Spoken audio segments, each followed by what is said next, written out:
Ya, me cambié de escenografía porque sentado allá me está dando sueño. Ahora, siguiendo con los síndromes afectivos, síndrome expansivo, que es el equivalente del episodio maníaco en psicopatología. Algunas características importantes del síndrome expansivo. La expansión anímica, o el término expansión anímica, se refiere a una amplificación en los pensamientos, los afectos, la percepción de las propias capacidades, el campo perceptual, el campo afectivo y el más largo, etcétera, que ustedes pueden imaginarse. Incluye la energía, la cantidad de cosas que uno hace, todo está amplificado y exacerbado. La elación anímica es la altivez, presunción y soberbia que experimentan los pacientes, que conduce rápidamente a una gran irritabilidad, incluso agresividad, cuando se le ponen límites, porque ¿quién es uno para poner límites a él? El aumento de la energía se nota en el activismo infatigable y en que el paciente no necesita dormir. Para diagnosticar un síndrome expansivo se requiere que este aumento de energía sea objetivo, o sea, que el paciente no necesita dormir y que efectivamente esté haciendo muchas más cosas de lo usual. Si la persona solo se siente que tiene más energía, pero no se traduce en algo práctico, entonces no lo tomamos tanto en cuenta. El pensamiento ideofugal ya se sabe que el aumento de la velocidad de flujo de las ideas, la hiperproxesia también se sabe de qué se trata, y la presencia de síntomas psicóticos. La manía es mucho más común que se complique con psicosis que la depresión, pero cuando se complica con psicosis también puede ser solo en los episodios más graves y puede tomar la forma de psicosis concordante con el estado de ánimo, por ejemplo, una psicosis con delirio megalomaníaco, o una psicosis no concordante con el estado de ánimo, como podría ser un delirio de filiación o un delirio de persecución. Volviendo al esquema de Kraepelin, tenemos que en la manía, tanto el pensamiento como la motricidad de energía, como la memoria y efectividad están regulados completamente hacia arriba. Entonces, el pensamiento regulado hacia arriba implica que hay un aumento grandioso de la autoestima, ideas de omnipotencia, no de omnipotencia así como Dios que puede hacer milagros, sino simplemente como que todo es posible, todo es fácil, todo ya resultó ya. Se pensó y se hizo, y se pensó, se hizo, funcionó bien. De este mismo sentido existe el proyectismo confiado. A la persona se le ocurren muchas ideas que todas estas ideas son posibles y todo va a resultar súper bien. Son pacientes que están verborreicos y esta verborrea, en este caso en particular, se correlaciona con la taquipsiquia o incluso con la ideofugalidad. Los pacientes tienen una sensación de conocimiento hiperlúcido, como si pudieran entender todas las cosas mucho mejor que cualquier otra persona. La ideación es fácil, ocurrente y no tiene filtro autocrítico. Y con frecuencia hay hiperprocessia y a veces incluso hipermetamorfosis. En cuanto a la motricidad y energía, acá se pierden las distancias sociales, que es lo que llamamos el contacto facilitado. Hay un activismo, hay actividad facilitada que se traduce en un activismo infatigable. La persona hace y hace y hace y hace cosas sin cansarse nunca. Muchas veces estas cosas van quedando incompletas a medida que, debido al pensamiento ideofugal, va cambiando el contenido y por lo tanto cambiando los propósitos. Puede haber inquietud física que puede llegar a la agitación.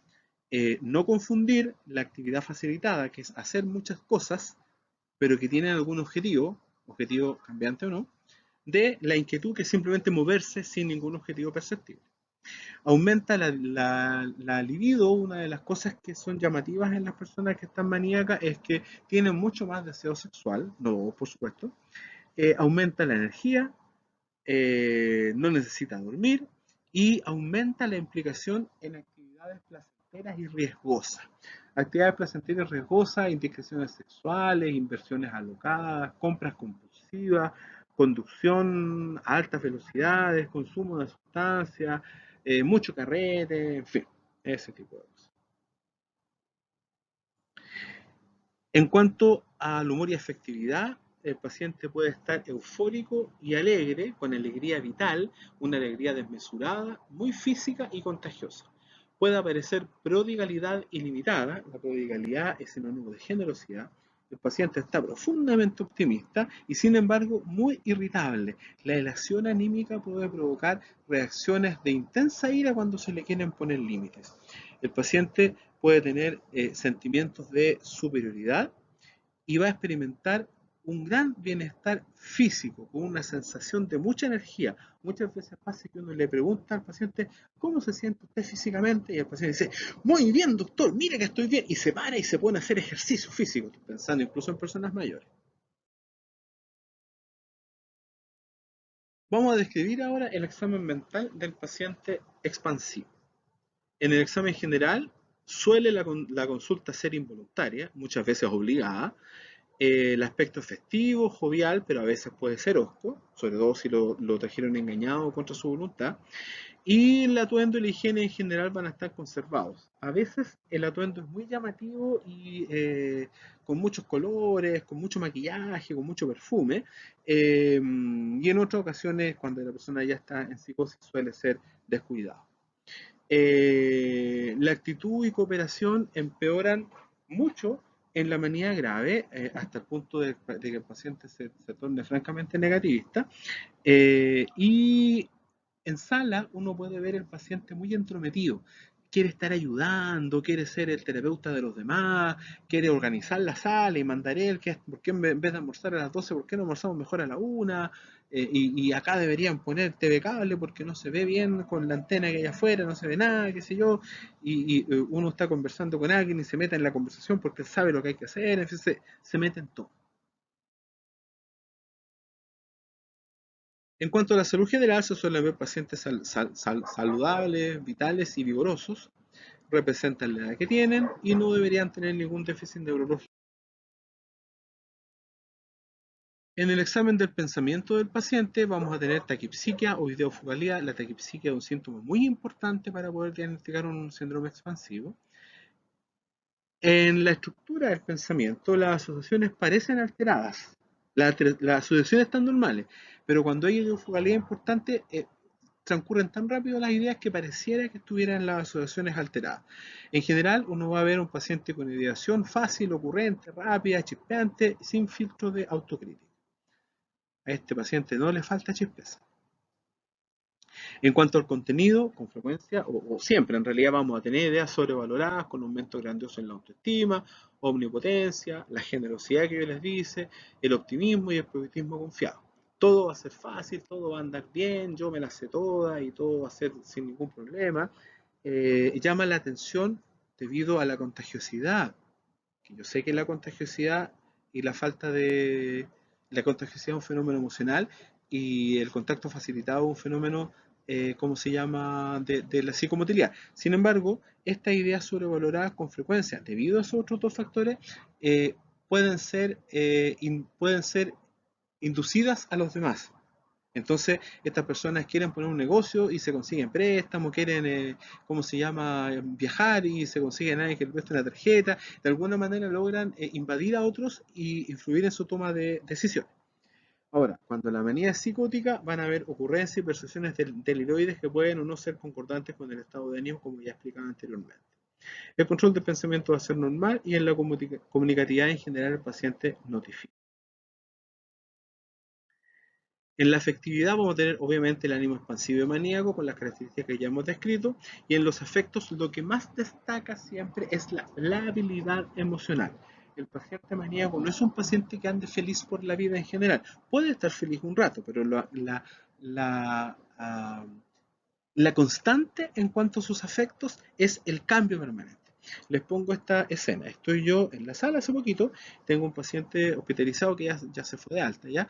Y estaba maníaco, entonces él me estaba pidiendo que quería conversar conmigo. En realidad me quería pedir el alta, ya habíamos conversado ese día, entonces yo ya no podía darle más tiempo porque tenía que atender a los otros pacientes, así que le dije que no, que yo no iba a conversar con él porque ya habíamos hablado, yo sabía que me quería pedir alta y no le iba a dar el alta.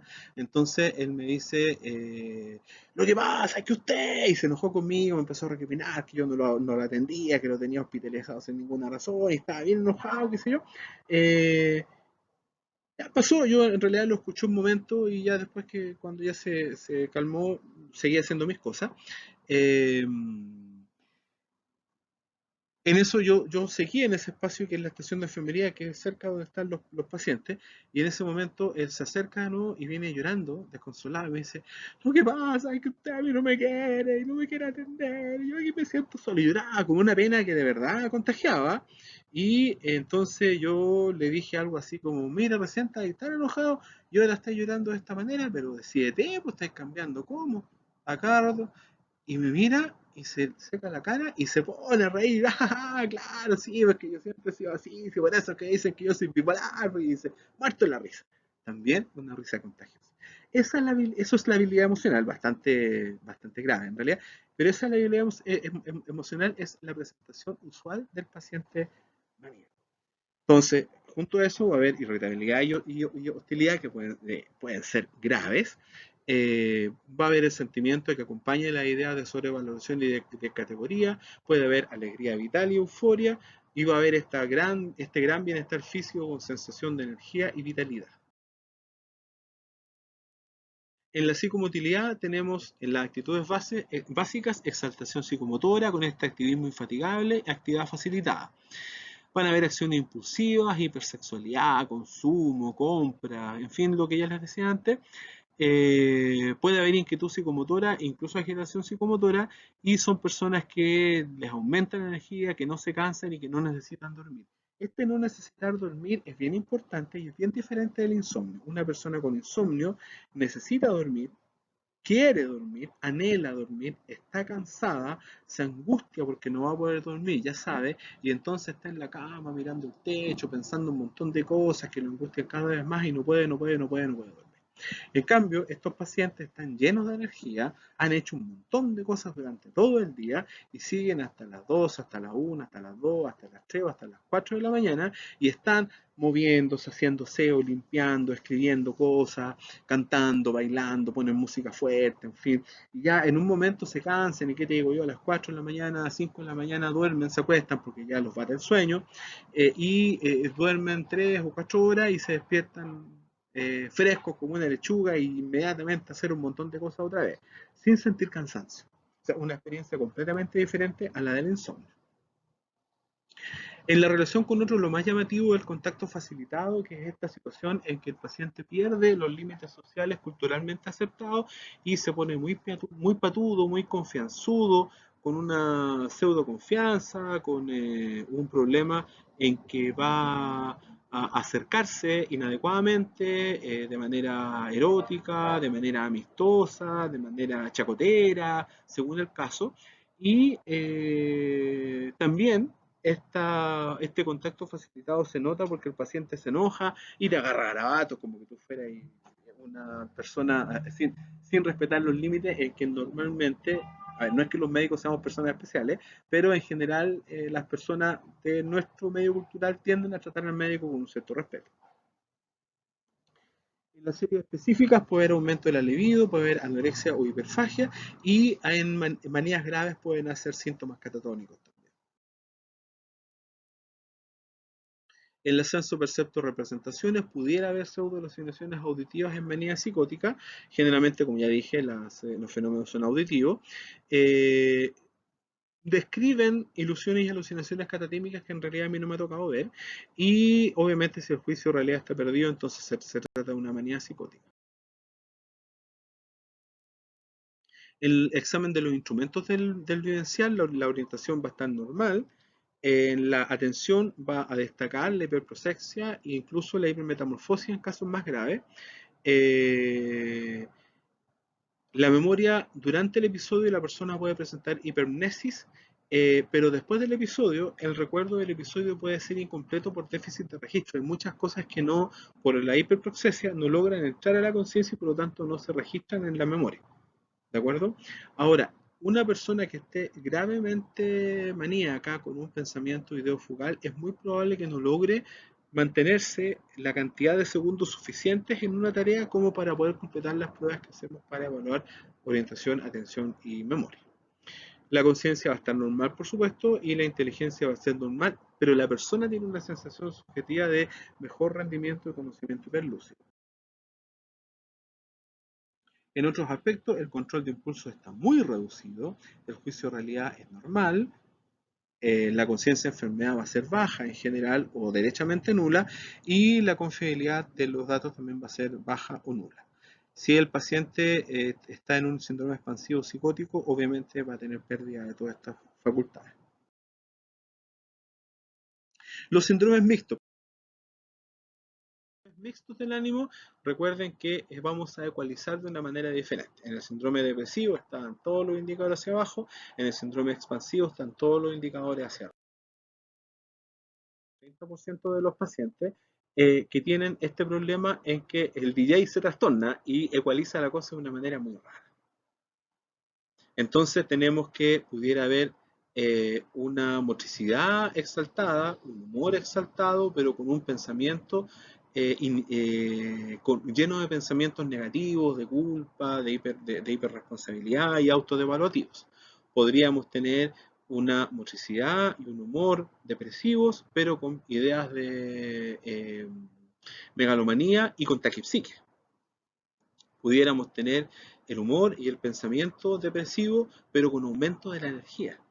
Pudiéramos tener el pensamiento acelerado, con ideas grandiosas, con el humor exaltado, pero con energía disminuida. Entonces, desde el punto de vista conceptual. Ahora, en la vida real, en las clasificaciones actuales, entonces, se reconoce la existencia de la manía mixta y de la depresión mixta. La diapositiva anterior hace referencia a esta cosa conceptual del ecualizador que nos permite entender cómo puede ser que alguien esté deprimido o maníaco al mismo tiempo. Ahora, en la práctica, lo que tenemos es síndromes expansivos con algunos síntomas de depresión. Actualmente se reconoce que las personas que tienen episodio maníaco, el 30% de ellas tienen al mismo tiempo algunos síntomas depresivos.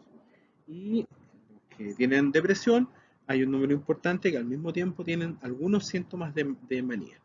Quiero insistir, no se trata acá de que la persona esté al mismo tiempo con tristeza desesperanzada y euforia, porque eso es imposible, sino que se trata de que tienen elementos de distintos ámbitos que están en una polaridad diferente.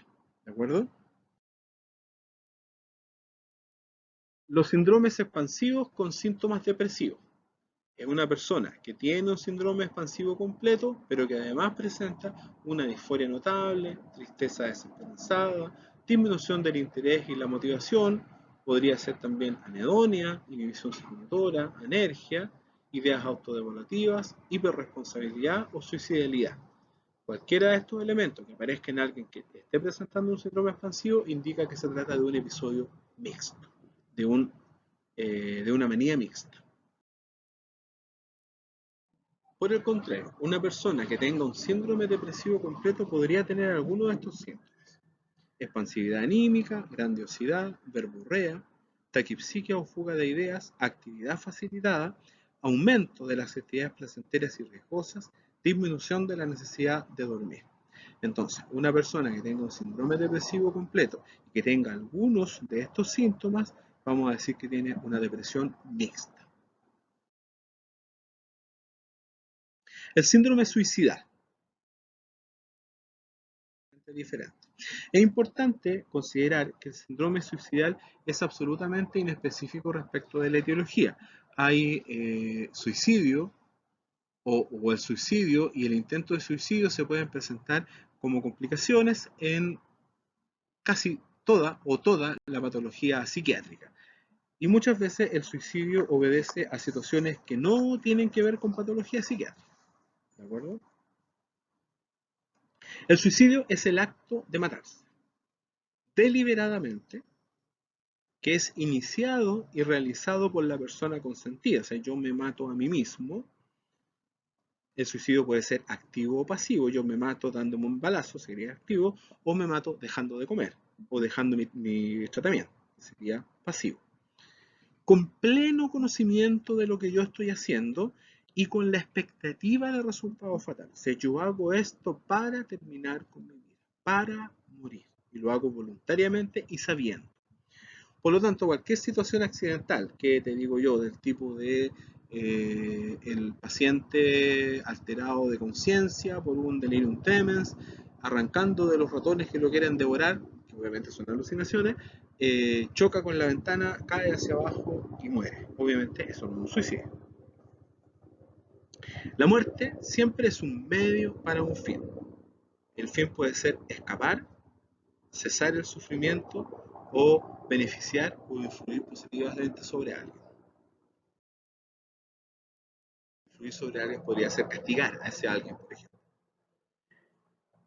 La intención suicida no siempre se correlaciona con la letalidad objetiva del método.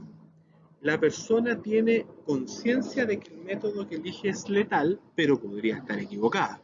Y eso depende de los conocimientos que tenga, de la disponibilidad de medios. Entonces, una persona que sepa de armas de fuego o un médico pudiera estar en mucho mejores condiciones para elegir un medio efectivamente letal que cualquier otra persona. El medio tiene que ser fácil de uso. Digamos, yo podría querer suicidarme eh,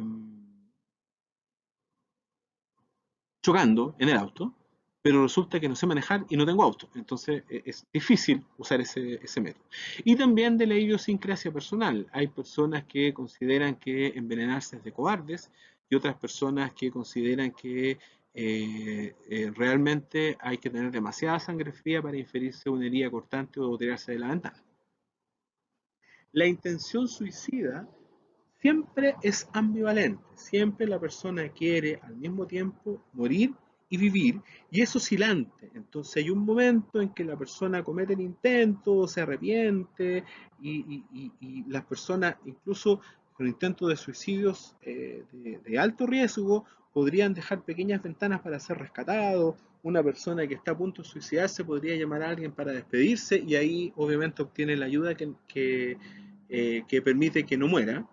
En fin, la intención suicida podría manifestarse frente a una persona y no frente a otra, y es mucho más fácil que se manifieste frente a personas cercanas al paciente que frente al personal de salud.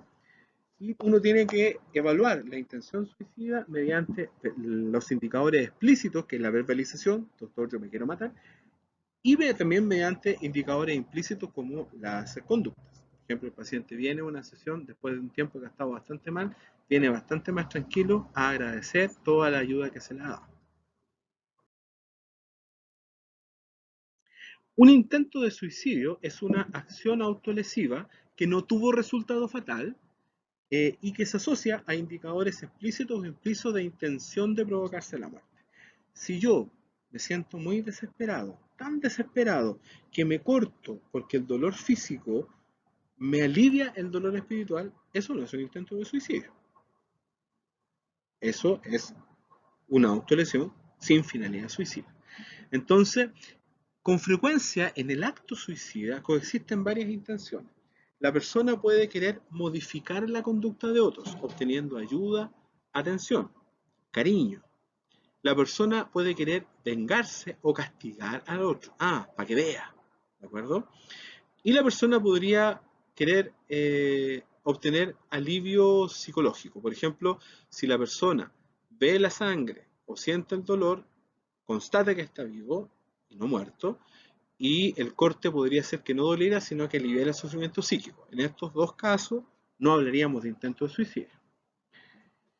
Eh, Insisto en que las autolesiones sin intención suicida no se consideran dentro de en lo que llamamos intento de suicidio.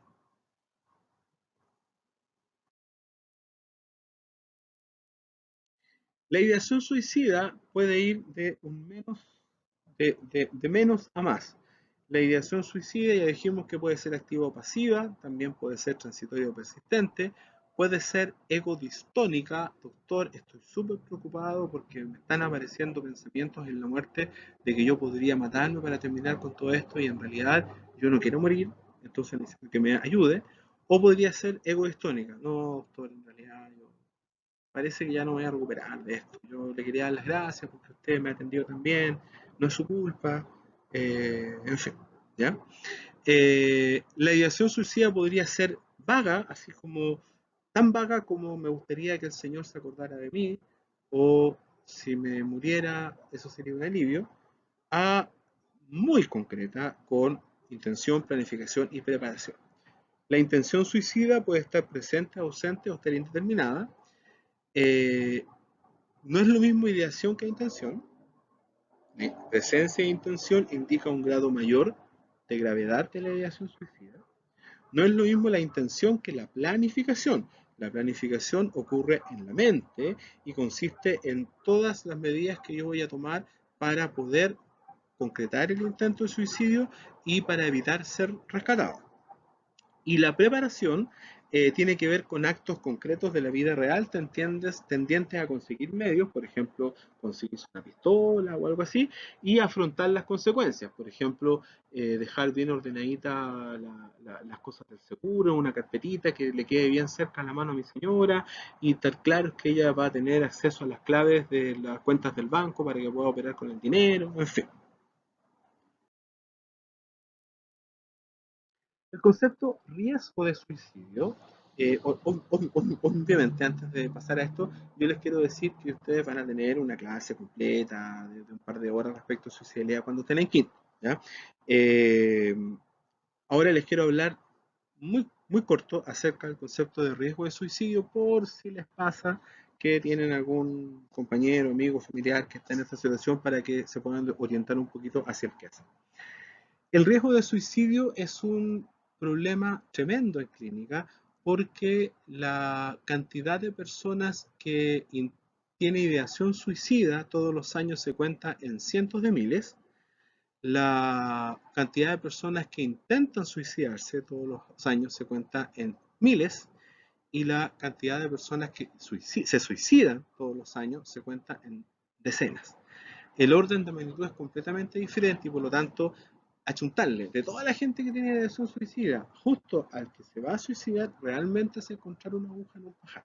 Entonces, nosotros todavía no tenemos maneras categóricas y claras, pero sí tenemos aproximaciones que nos permiten manejar el riesgo.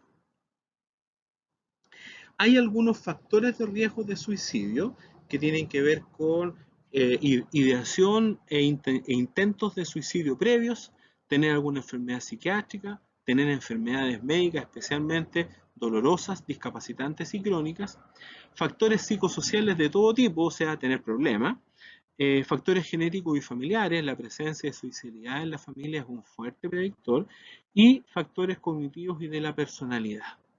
Ahora, estos factores de riesgo de suicidio están bastante bien estudiados, pero y se sabe que cuando se presentan dos o más o tres, qué sé yo, de estos factores de riesgo, la probabilidad de que una persona muera por suicidio en algún momento es bastante más elevada que si no hay ninguno de estos factores. ¿De acuerdo? ¿Cuál es el problema? El problema es que no sabemos cuándo va a ocurrir. Si yo voy a hospitalizar a la gente que tiene riesgo de suicidio para cuidarla mientras pasa el riesgo de suicidio, y ese riesgo de suicidio está dado porque es portador de un trastorno depresivo mayor, porque tiene una artrosis dolorosa, porque no está puesto ahí la edad y el sexo, eso es una omisión. Tienen mayor riesgo de suicidio las personas sobre los 45 o 50 años y tienen mayor riesgo de intentar suicidarse las mujeres, pero mueren más varones que mujeres por suicidio. Bueno, lo que sea, este es un varón de 50 años que tiene una artrosis dolorosa, que ya ha intentado 2 veces suicidarse antes y solo por eso lo voy a hospitalizar. Obviamente no me sirve porque estos factores no me predicen el suicidio ahora, me lo predicen a lo largo de los años y décadas siguientes. Por lo tanto, estos factores me sirven hasta por ahí, ¿no? También existen los factores protectores, creencias y actitudes respecto al suicidio. Por ejemplo, las personas que piensan que los suicidas se van al infierno, eso termina siendo un factor protector. La esperanza y las razones para vivir, la percepción de apoyo disponible, la capacidad para comprometerse con un plan terapéutico, la habilidad para resolver problemas y conflictos, la capacidad de tolerar la frustración y de postergar la gratificación y tener una autoimagen estable. Todos estos y algunos otros son factores protectores que cuando están presentes reducen el riesgo de suicidio. Sin embargo, tienen el mismo problema que lo que puse antes, y es que en una situación concreta en que yo tengo que decidir si hospitalizo o no hospitalizo a mi paciente, o si una vez que yo creo que ya está superada la crisis, lo voy a dar de alta o todavía no lo voy a dar de alta, estos factores me sirven hasta por ahí nomás, entre otras cosas porque no son no son fácilmente modificables. Hay otro concepto que es el concepto de crisis suicidal, en que la crisis suicidal comienza en un momento determinado en que a todos estos factores de riesgo y a la situación de factores protectores ausentes o pobres, se suma alguna situación que gatilla que aparezca ideación suicida aguda. Cuando hay una crisis suicidal, a mí me importa detectar los factores de riesgo suicida, pero fundamentalmente me importa detectar las señales de alerta que predicen la posibilidad de que exista un intento de suicidio ahora, en estos días.